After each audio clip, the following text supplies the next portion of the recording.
Hey everybody, this is the Mini 3 Pro out for some fun. Yeah, we'll have some fun if we can find our way out of this fog and find our takeoff mat.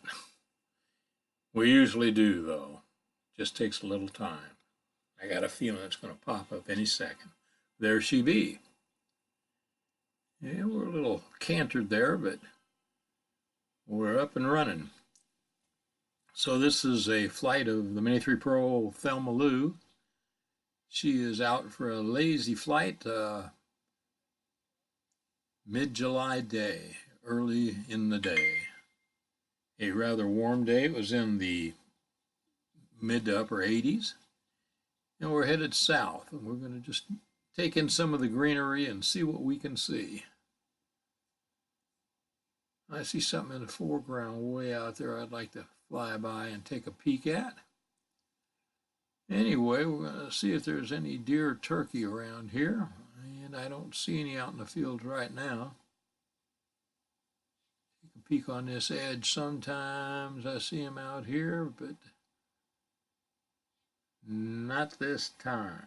So we'll glance upwards here.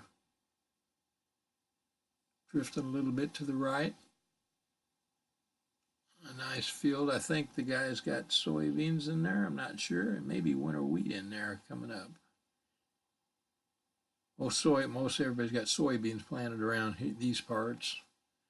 A lot of corn too. There's the walking trail on your right. People get out there and hoof it for a while and get in shape, and there's a train track right on the left or on the right side of that, the way we're facing now.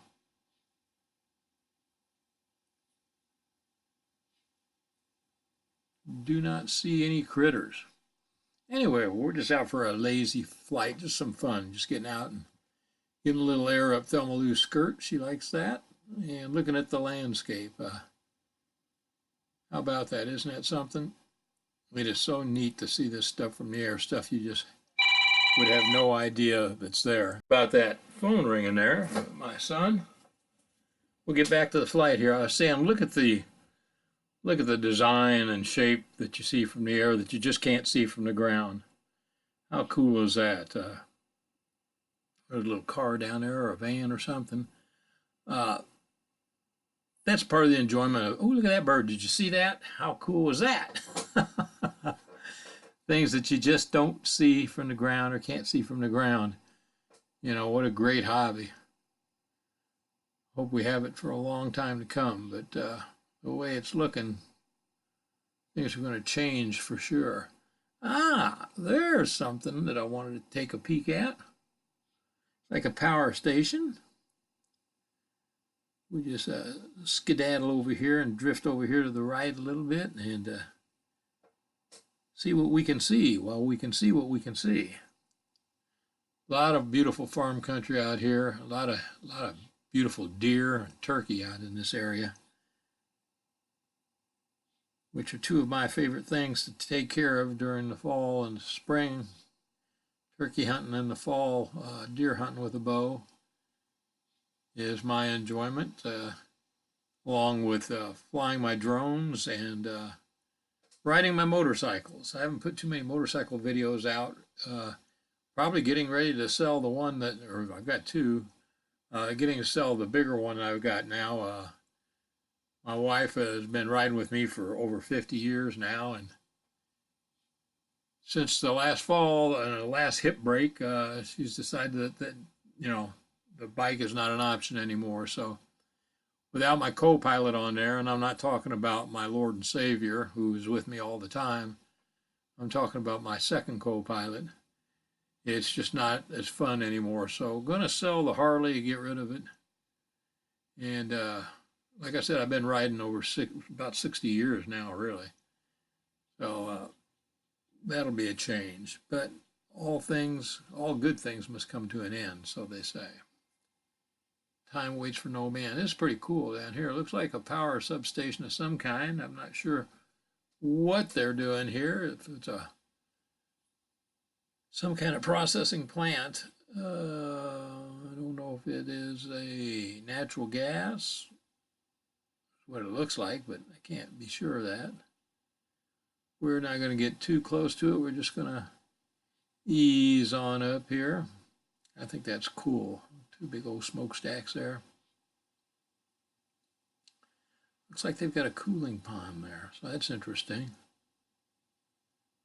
Yep, that's as close as we're going to get. We're going to swing back around this way and get some green in my eyeballs again. Look at that landscape. Ooh, there's a lake. I wish I could dip a rod into that lake. I haven't been doing any fishing. In fact, I haven't done any fishing this year, which just is almost unbelievable for me. So I need to go out and wet a line pretty soon. There's something relaxing. I find sitting there fishing relaxing almost as much as flying my drone. Almost as much. Fishing, I still want to catch them even though I'm just sitting there relaxing. I'd still like to hook in a nice one or two or three or four or whatever it takes. Love eating them things. So anyway, we're looking at all the crisscross of all the power lines. Just looking at the power lines and the way they run these things is amazing too.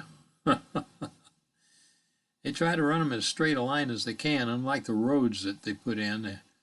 The roads have been put in around the lay of the land and around people's land. The power lines, they don't care. They just dissect everything. But you can't really see that unless you're in the air looking around. So that's why I enjoy this hobby so much.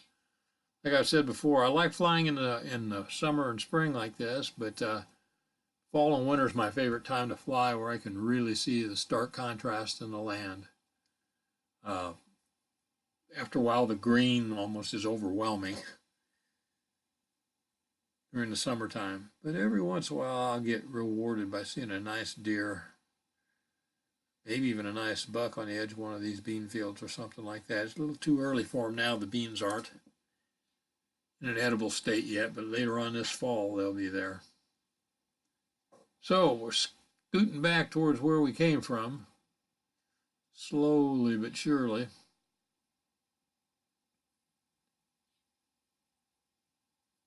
It's just amazing how they make these cuts in these fields. I like from the air, look, you can see exactly how he put that field in. Huh. See the crisscross that he did? How they put it in and harvested, it's really neat. But you just can't see it unless you're up in the air. So anyway, there's a railroad track down there. Power lines go right over it, and there's a walking trail. So we know we're getting close to home. No trains today. I like catching some trains on this track. Amtrak runs up and down that track, and every once in a while I'll get lucky and catch one scooting through there, and you'll see on some of my other videos of this area where I have spotted a train or two. That's always fun. The Amtraks are running so fast that you can't hardly keep them in view for very long.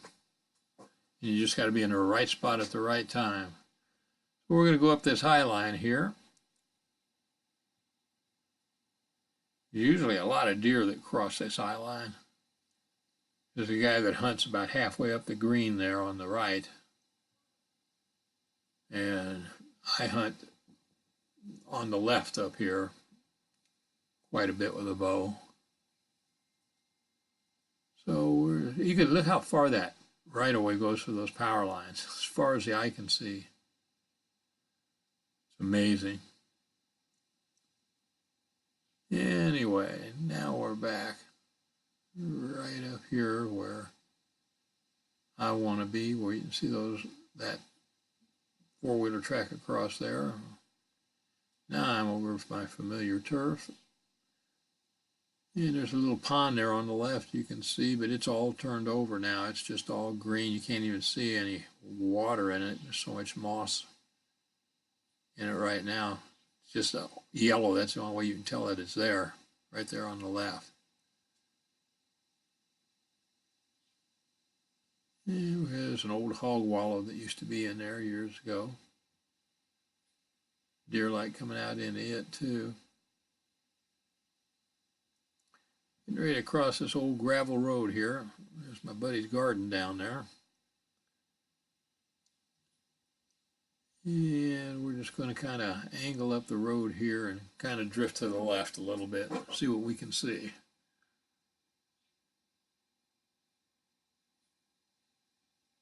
we're headed kind of east northeast, and catching a little wind right now, little headwind. I like flying out into a headwind and coming back with the wind at my back, just in case I ever get in any problem with a battery or distance or whatever. I got a lot better chance when the wind's at my back. Whoop, a little glitch there. Guys bow hunt up in here all the time. They park right there and they hunt all this property up here. And I wish I could hunt it, but don't have permission to hunt this. That's a nice field. You can see, look at the ruts in the field, though, how the drainage is, the erosion in that guy's field. You're going to need to take care of that pretty soon. But that little finger of timber sticking out between those two fields is a good place to ambush a nice deer during bow season. Got beams on both sides. I gotta take a look at that. Yeah, I like that a lot. Let's spin around here at this corner here. There we go. There's this is an uphill grade here, quite an uphill grade.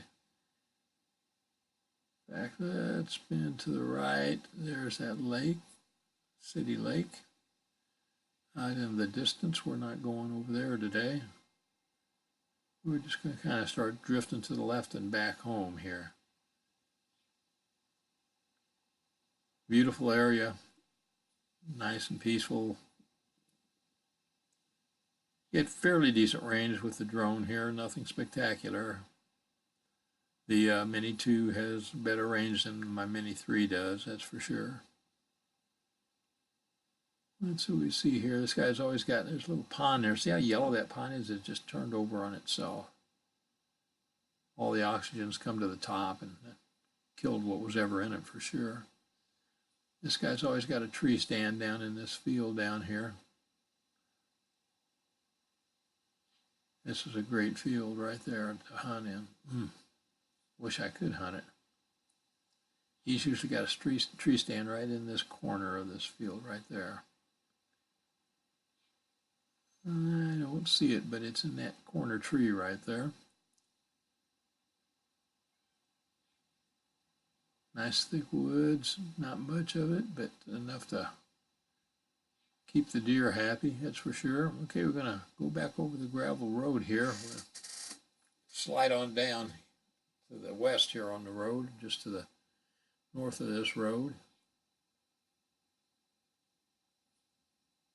There's my buddy's garden there. We'll just kind of pivot right here, I think, and drift south again. There we go. See where we're at. There we are right there. Like I said, this is just a lazy flight, summertime flight, out having a little fun, you know. So relaxing. Like I said, I don't think more relaxing than this to me is probably out on a motorcycle, getting a little wind in my hair. I don't have enough hair to get any wind in anymore, but you know, I always wear a helmet. I don't go anywhere without my helmet on. It's saved my skin many times in 60 years of riding. So just don't go anywhere without it. I've learned my lesson pretty young in life on that deal.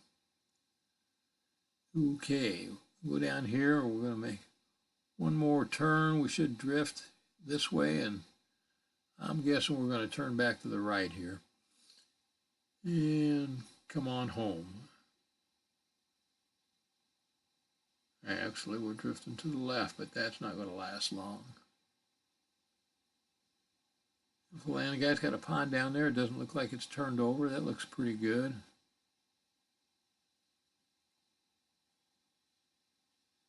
There we go. Now we're back in my familiar territory. Well, I sure wish the train had been coming by, but didn't get lucky enough to have that happen today. So there's my hunting area right there.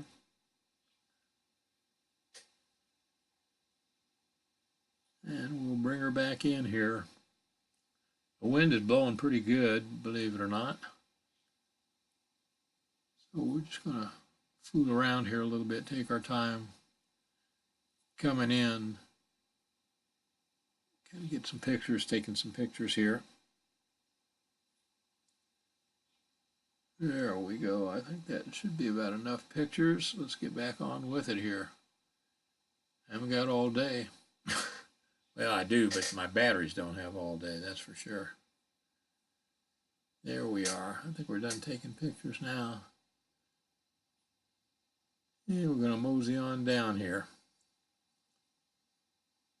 Well, I hope you guys that have been flying have been enjoying yourself. A lot of things getting ready to happen here in the States with Real ID and all the restrictions that's going to bring.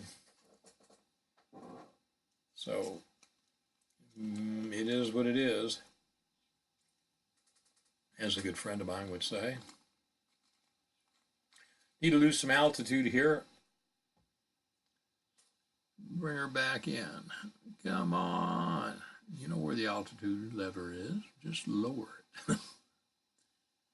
Anyway, like I said, I hope you guys are enjoying your flying weather. I hope you have some good flying weather. It looks like some of the areas of the country are just baking, almost too hot. It's going to be in the upper 90s temperature wise all this coming week, and heat indexes in the triple digits all week long too. So going to be almost too uncomfortable to get out there and do much flying.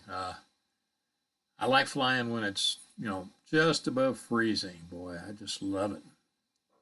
But when it gets so hot that you can't keep the bugs off of you and you're just sweat is dripping all over your controller, everything else. It gets to be more of a job than fun.